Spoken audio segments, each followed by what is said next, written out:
Evening friends, मेरा नाम doctor Saurabh Shukla है। मैं ऑर्थोपेडिक सर्जन और जॉइंट रिप्लेसमेंट स्पेशलिस्ट हूँ मेदांता हॉस्पिटल लखनऊ में। नॉर्मली देखा जाता है आजकल के बिजी लाइफस्टाइल में कि नी आर्थराइटिस या हिप आर्थराइटिस बहुत कॉमन होती जा रही हैं। सिर्फ यही नहीं, हम लोग के जो पेशेंट्स होते हैं इनमें ना केवल आर्थराइटिस बल्कि आपके ब्लड प्रेशर, डायबिटीज़ और थायराइड और ओवरवेट भी धीमे धीमे कॉमन होता जा रहा है।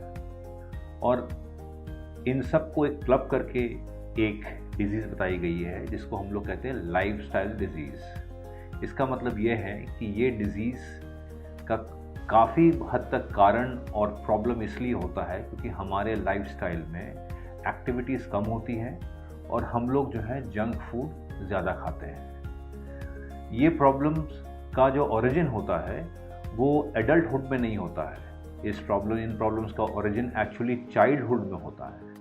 अक्सर हमारे यहाँ जो बच्चे होते हैं वो ग्रेजुअली धीमे धीमे स्कूल में भी जाने के बाद भी उनके अंदर एक्टिविटी लेवल काफ़ी कम हो गई है।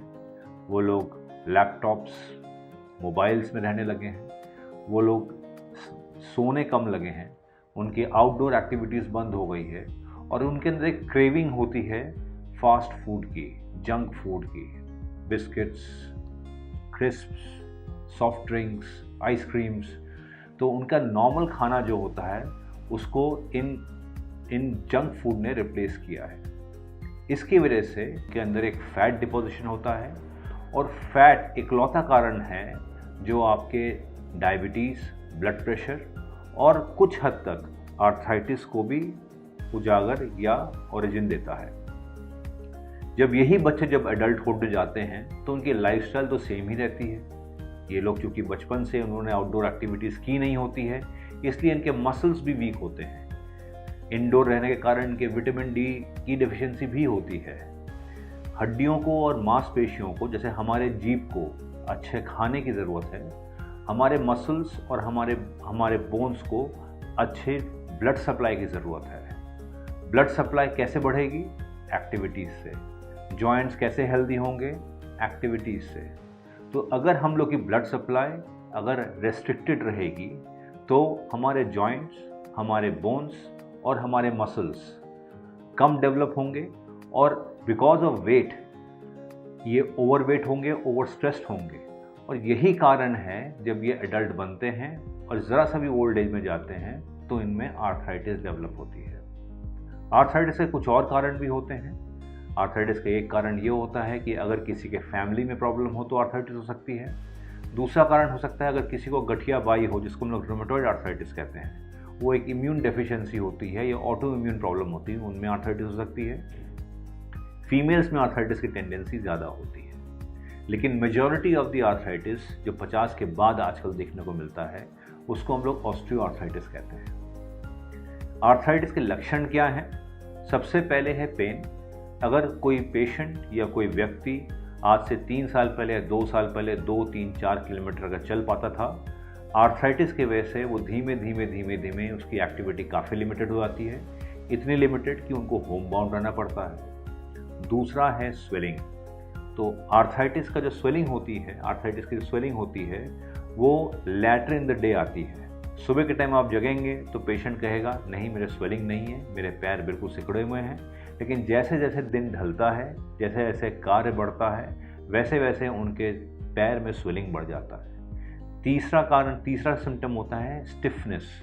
स्टिफनेस ज़्यादा मॉर्निंग में होता है। जब पेशेंट सो के उठता है तो उसमें मॉर्निंग स्टिफनेस होता है तो उसको 10-15 मिनट लगते हैं उसके अपने जॉइंट को खुलने में।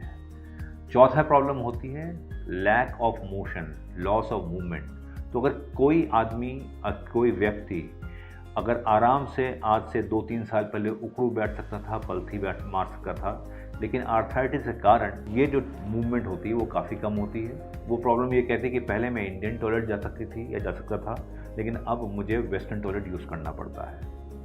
जो 5वीं प्रॉब्लम होती है वो होती है डिप्रेशन। वो इसीलिए होता है क्योंकि जैसे एक जो बहुत ही एक्टिव पर्सन होता है, जो लोगों से मिलना जुलना जिसको पसंद होता है, जिसको खेलना कूदना पसंद होता है, जिसको आउटडोर एक्टिविटीज़ अपनी शॉपिंग करना अच्छा लगता है, अगर उसको आर्थराइटिस हो जाए तो धीमे धीमे उसकी आउटडोर एक्टिविटीज़ लिमिटेड हो जाती है, जिसके वजह से उसको होम बाउंड रहना पड़ता है। अगर आप घर में अकेले रहेंगे और सिर्फ अपने परेशानी के बारे में सोचते रहेंगे तो ऑटोमेटिक है कि डिप्रेशन होगा।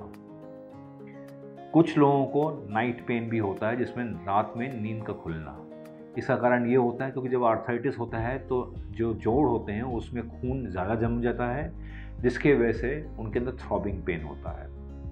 तो अगर ये सब प्रॉब्लम्स किसी को डेवलप हो रही हैं और वो देख रहा है या उनके अंदर ऑब्जर्वेशन है कि ये प्रॉब्लम ग्रेजुअली बढ़ रही हैं, तो उनको पहला काम करना चाहिए कि उनको अपने डॉक्टर से परामर्श करना चाहिए। अच्छी खबर ये है कि 10 में से 8 लोगों का इलाज आर्थराइटिस में बिना ऑपरेशन के हो जाता है। कैसे? अगर कोई वेट रिडक्शन पे ध्यान दे, अगर कोई एक्सरसाइज करे, अगर कोई हाई इम्पैक्ट एक्टिविटीज़ ना करे, जैसे जंपिंग हो, रनिंग हो या आपकी स्किपिंग हो, तो आपके जॉइंट में प्रॉब्लम कम होगी और इसके वजह से आपकी आर्थराइटिस की पेन कम होगी। ये सुन के थोड़ा हैरानी होगी कि अगर आप 1 किलो वजन लूज़ करते हैं तो घुटनों में उस वेट रिडक्शन का इफेक्ट होता है वो 4 गुना होता है। तो इसका मतलब ये है कि अगर आप 2 किलो वजन लूज़ करते हैं तो घुटनों में वो इफेक्ट 8 किलो का महसूस होता है। तो अगर आपके अंदर ये प्रॉब्लम है तो आप डॉक्टर से सलाह करिए। आपको सिंपल सोल्यूशन से मोस्ट प्रोबेबली आपका काम चल जाएगा।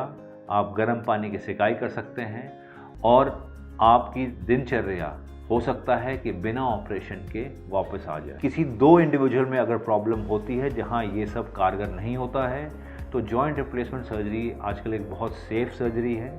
इतना सेफ़ कि पेशेंट जिस दिन ऑपरेशन हो उसी दिन शाम को चलवा देते हैं और धीमे धीमे वो अपनी एक्टिविटीज़ पे नॉर्मल वापस आता है। आइडिया ये है कि आप एज एन इंडिविजुअल आप 2 से 3 किलोमीटर आप सेल्फ सफिशिएंटली चलें और अपने डायबिटीज़, ब्लड प्रेशर और और अदर सीरियस प्रॉब्लम को आप एक्सरसाइज और वेट कंट्रोल और डाइट से कंट्रोल रखें। आर्थराइटिस भी इस तरह से कंट्रोल हो सकता है। आई होप आप लोग की इन्फॉर्मेशन आपको बेनिफिशियल होगी। आशा करते हैं कि आपका सुझाव हम लोग को हेल्प करेगा। थैंक यू, धन्यवाद।